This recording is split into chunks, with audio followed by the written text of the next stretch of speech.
हैं अडानी पावर के बारे में। कह रहे हैं कि सर अडानी पावर जो है वो बाइंग ज़ोन में बनता हुआ आपको नज़र आ रहा है या नहीं? देखिए यहाँ पर तो बिल्कुल करना चाहिए। एक पावर अगर हम बात करें पावर सेक्टर की तो उसमें से एक अच्छा स्टॉक ये नजर आता है और 140 रुपए के आसपास है। रिस्क रिवॉर्ड रेशियो बड़ा फेवरेबल है। 135 के स्टॉप लॉस से बाय करने की सलाह होगी। अभी 140 पर ट्रेड हो रहा है। पहला टारगेट 154 का बनेगा, दूसरा टारगेट 162 का बनेगा। तो अदानी पावर बाय रिकमेंडेशन 152, 162 के टारगेट के लिए स्टॉप लॉस 135 का। ओके, अडानी पावर के बारे में बात हो गई। सर टाटा पावर आपको कैसा लग रहा है? 374 पर ट्रेड हो रहा है ये। देखिए टाटा पावर तो हमारा पसंदीदा काउंटर है और ये हम बहुत सारे चैनल्स पर रिकमेंडेशन दे रहे हैं। टाटा पावर में बिल्कुल रैली बनेगी।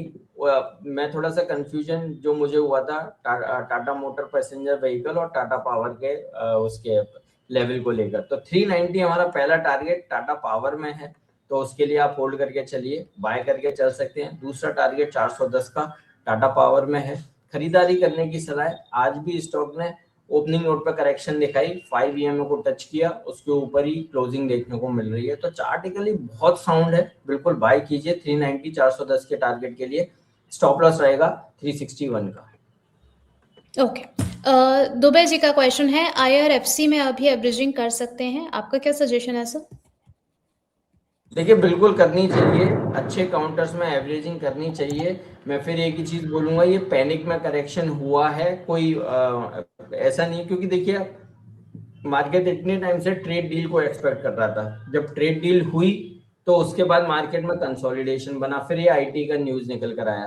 तो केवल ये जो करेक्शन है ये आईटी की न्यूज की वजह से है। अदरवाइज तो मार्केट जिस चीज का इंतजार पिछले 4-5-6 महीने से कर रहा था वो चीज पॉजिटिव हुई है, तो रैली बननी चाहिए। तो इसलिए व्यू पॉजिटिव है। अदर देन आईटी आप देखेंगे तो व्यू पॉजिटिव है, और आईटी का जैसे ये मसला जैसे भी सेटल होगा उसके बाद अच्छा बाउंस देखने को मिलेगा। तो हमें लगता है आईआरएफसी में बिल्कुल यहाँ पर कॉस्ट को एवरेज करने की सलाह होगी। पहला टारगेट 122 का ही बनेगा। 122 के टारगेट के लिए आप कॉस्ट एवरेज करके चल सकते हैं। स्टॉप लॉस रहेगा 108 का। ओके, अवधेश मौर्य जी का क्वेश्चन कह रहे हैं कि जमुना ऑटो पर आपका क्या व्यू है सर? 130 पर इन्होंने बाय किया है। देखिए चार्ट अच्छा है, सबको जमेगा ये चार्ट्स पर, और एक राउंडिंग बॉटम बनाने के बाद बाइंग देखने को मिली है। ब्रेकआउट हुआ आज के सेशन में, लेकिन इस मार्केट में भी ब्रेकआउट होल्ड कर पा रहा है। व्यू पॉजिटिव है, तेजी बनाएगा। 144 और 150 के टारगेट के लिए होल्ड करने की सलाह है, बाय करने की सलाह है। स्टॉप लॉस रहेगा 126 का। चलिए ठीक है सर, यहाँ पर सवाल आ रहे थे कि मंडे से जो है वो मार्केट आपको कैसा नजर आ रहा है और यहाँ पर क्या एक्सपेक्ट किया जाए आप आगे के लिए? देखिए मुझे तो मेरा व्यू पॉजिटिव है। मैं एक ही चीज देख रहा हूँ कि जिस वजह से आज लड़ाई हुई, जिस वजह से दंगे हुए मार्केट में, लड़ाई दंगे को आप नेगेटिव सेंस में मत लीजिए। जिस वजह से करेक्शन हुआ, अगर वो चीज ठीक हो जाती है तो फिर कुछ खराब ही नहीं हुआ ना। फिर तो हम उसी वाले पेज पर आ गए जहां पर पहले थे, आईटी की न्यूज से पहले थे। तो आज आईटी के स्टॉक्स में अच्छी नहीं, बहुत अच्छी रिकवरी है। टेक्निकल चार्ट्स पे से रिवर्सल का इंडिकेशन दिया जाता है। अभी केवल इंडिकेशन आया है, कंफर्मेशन मंडे वाले दिन देखने को मिलेगा। मंडे को अगर ये पॉजिटिव क्लोज होते हैं, आज के हाई के ऊपर ये सारे आईटी के स्टॉक्स अगर क्लोज होते हैं, तो हम ये चीज बोल सकते हैं शॉर्ट टर्म बॉटम मार्केट में बन गया। अब यहाँ से रैली बननी चाहिए। आने वाले दिनों में फिर एक बार अपसाइड मूव देखने को मिल सकता है, लेकिन अभी केवल आज एक ही दिन है, फर्स्ट इंडिकेशन आया है। मंडे को कंफर्मेशन आएगा तो अभी ये नहीं कहेंगे कि मंडे से तेजी बनेगी या नहीं बनेगी, वो एक बार ओपनिंग नोट पर देखना होगा।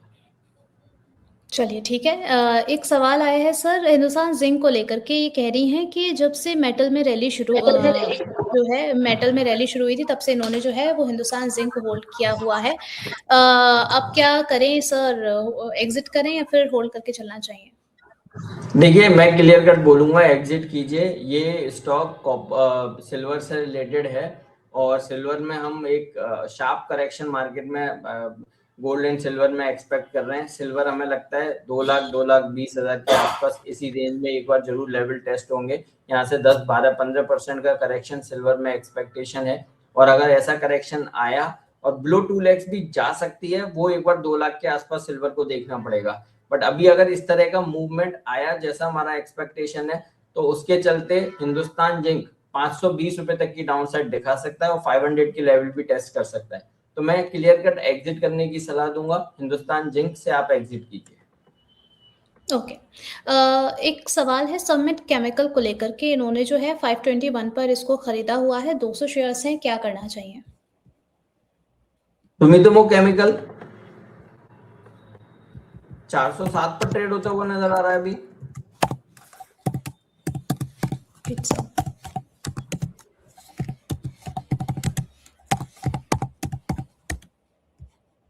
जी 562 पर ट्रेड हो रहा है, 1.42% नीचे है।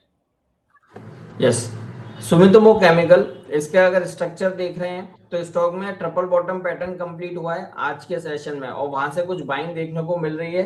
मैं एक ही चीज बोलूंगा, अभी फर्स्ट इंडिकेशन है बट लेकिन कंफर्मेशन नहीं है, तो आपके पास जो भी पोजीशन है 400 के स्टॉप लॉस से आप होल्ड करके चल सकते हैं। हाँ, अगर मंडे के सेशन में 415 के ऊपर निकलता है आप और बाय कर सकते हैं, स्टॉप लॉस रहेगा 400 रुपए का, बाउंस बैक में 440 तक के अपसाइड मूव दिखा सकता है। अभी जो भी पोजीशन है 400 के एसएल्स है, होल्ड करने की सलाह।